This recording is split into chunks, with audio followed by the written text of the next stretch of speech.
Gue kalau misalnya Pak Jokowi, gue bilang 16 bulan pertama Pak Jokowi, gue bilang 6 lah. 6. Karena terlalu cepat juga untuk ngasih nilai tinggi kan. Iya. Kalau yang ini 16 bulan pertama. Tapi Pak Prabowo ini nasibnya selalu dikasih rating ya. Dari zaman debat ya. Hati-hati, jangan sampai 11 nih. Sampai diingat-ingat lo 11 itu lo. Iya loh, sampai dendam loh. Gue kasih 4 dah. Nggak kebagusan itu. Merah. Itu. 4 dari mana? Lu main aman lo ya? Dari ngasih 4 ya? 10. Masa 4 dari 5? Ji. Emang bintang 5. Hah? Lu main aman ya ngasih 4 dari 10? Ya, karena lu nodong gue sekarang sih. Kalau gue dikasih waktu untuk mikir lebih dalam, mungkin jawabannya berbeda. Lu jadi nggak seru nanti. Karena rasanya sekarang adalah rasanya jelek, udah gitu aja. Rasanya jelek. Rasanya ponton merah lah, nilai merah lah. Jelek atau jelek banget? Lu nggak, kita pengen tahu perspektif seorang Panji Jelek, gitu. jelek. Kalau menurut gue jelek. Itu Anak kata polisi itu Panji ya. begitu, ya nggak? Ji, dari sebanyak programnya Prabowo, yang menurut lo paling jelek tuh apa, Ji?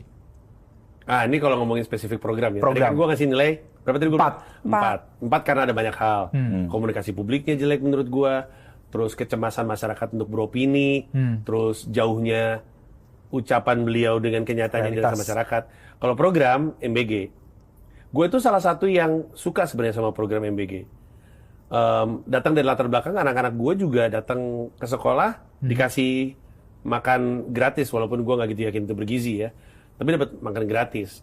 Namun yang terjadi di sana kan adalah program yang udah jalan dari lama, kita baru mulai sekarang. Nah, yang sekarang yang terjadi di Indonesia tuh menurut gue eksekusinya tuh apa ya?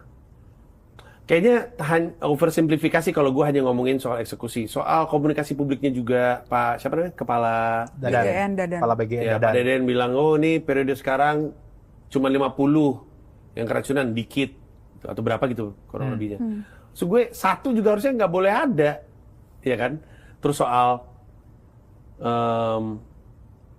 teror yang didapatkan dari anak-anak atau orang tua atau guru yang mempermasalahkan konten dari MBG, maksudnya isinya dari MBG. Iya.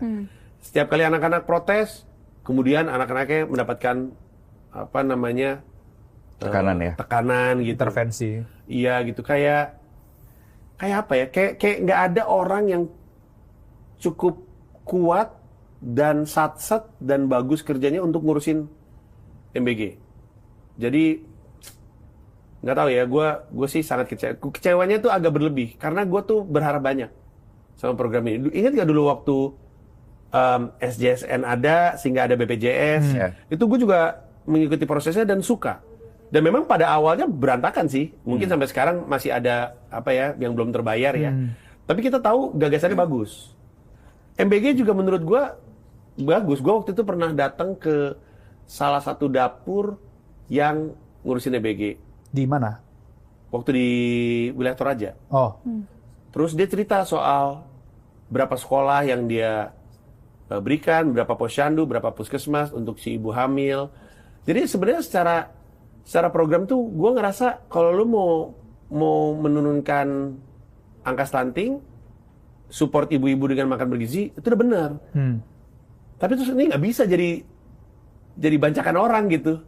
Jadi proyeknya orang-orang tertentu, klaimnya aja adalah untuk menghidupkan perekonomian setempat, tapi ternyata tidak ada jajanan yang maksudnya datang dari Jakarta, maksudnya apa sih, makanan kemasan gitu-gitu.